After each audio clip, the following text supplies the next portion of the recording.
much. And I think it's now time that we can answer some questions. And we already had some really nice questions from the audience. And I would like to start with a question from Louisa Nielsen. And this is a question for Grushen. And the question is, when prescribing exercise in Fontan patients, how can we predict and ensure we are not accelerating hepatic dysfunction? Grushen, can you please comment on this, please? Sure. Yulin, can you hear me okay? Yes, I can. Great. Thank you so much for the question. And this is, of course, is a really important question. We have just shown some data where we're looking at liver stiffness in response to exercise, and liver stiffness, and in association with that, peripheral venous pressures during exercise. So what we looked at was how correlated is the change in liver stiffness with the acute rise in central venous pressures, essentially. Now, there's clearly a rise in liver stiffness in response to exercise.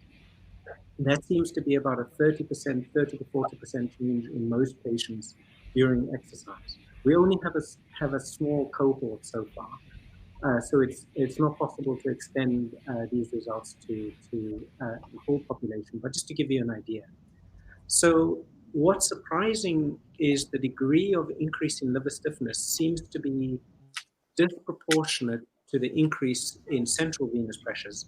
So it seems that the liver somehow is able to figure out how to protect itself from acute changes in stiffness to exercise, even rise to as much as 30, 40 in central venous pressures. So the relationship is not a clear linear one. It's a more long-term change in signaling patterns and so on. And I think that overall, it appears still that the relative benefits of exercise may actually still outweigh these chronic changes with exercise and give us the opportunity also to really try and optimize the Fontan circulation, the changes in venous pressures, so that we don't have to worry as much about the acute changes as we do, in the long term, is essentially the message. And I hope that answers her question. So if I may try to summarize your answer, you say that exercise is still good to advise also in Fontan patients with liver dysfunction? Yes, absolutely. Okay, thank you very much. I already had another question. I'm not sure if you have time to answer this one also, Grushen. And this is, we do annual liver production function tests in Fontan, and there's concerns. Do you recommend more frequent? This is a question from Lisa Freeman. Hi, Lisa. Really nice to hear from you. I think annual is absolutely fine. But I think it obviously needs to be in a combination with a number of different biomarkers, but also in combination with cross-sectional imaging. By biomarkers, additional liver biomarkers, what I mean is to look at gamma GT, which is not in most hepatic panels or in a hepatic profile, and also to include alpha-fetoprotein, and also to include serum bile acid, which again is not in many of the hepatic profiles, standard profiles. And in combination with that, I think we also need to have some cross-sectional imaging. And I usually start with either CT or MRI in all patients at baseline, a triple phase for each. And that really allows you then to see which patients need closer monitoring. So some patients have these absolutely massive livers, very large congested livers, and that sends you on one track. Some patients have large liver nodules that need careful assessment, biopsying some of them. Some patients have incredible changes in the liver substance suggestive of cirrhosis and small shrunken livers, and obviously that sends you on a very different path. So clearly the serum biomarkers cannot be taken in isolation. They need to be combined with imaging, and then it's hard to put a one-fits-it-all screening strategy.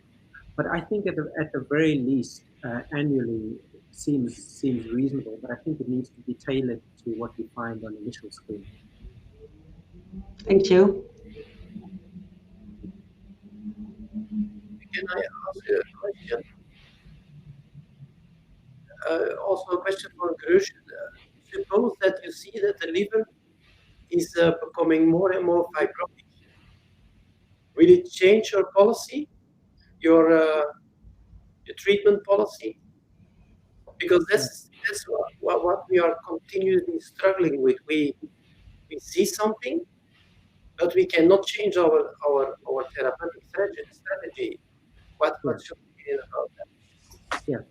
Thanks, Bernard. As the liver is becoming more fibrotic, I think the opportunity it affords us is really to advise the patient clearly on things to avoid, the usual culprits, the liver drugs, amiodarone, smoking, being overweight, the interaction of fatty liver, etc., etc.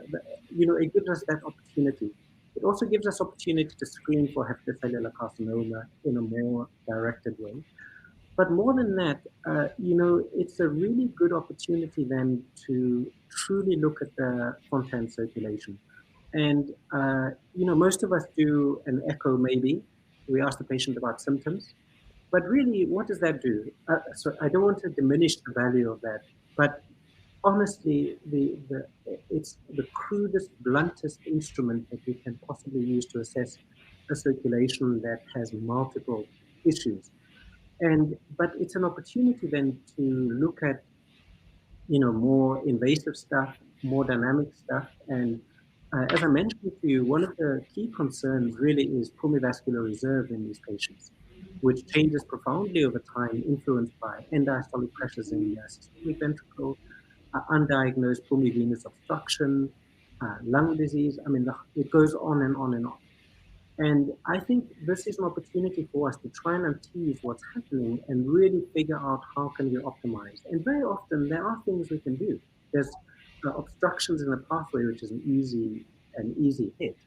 And sometimes, there may be a 1 millimeter mercury difference, a gradient, which may be significant, as you know.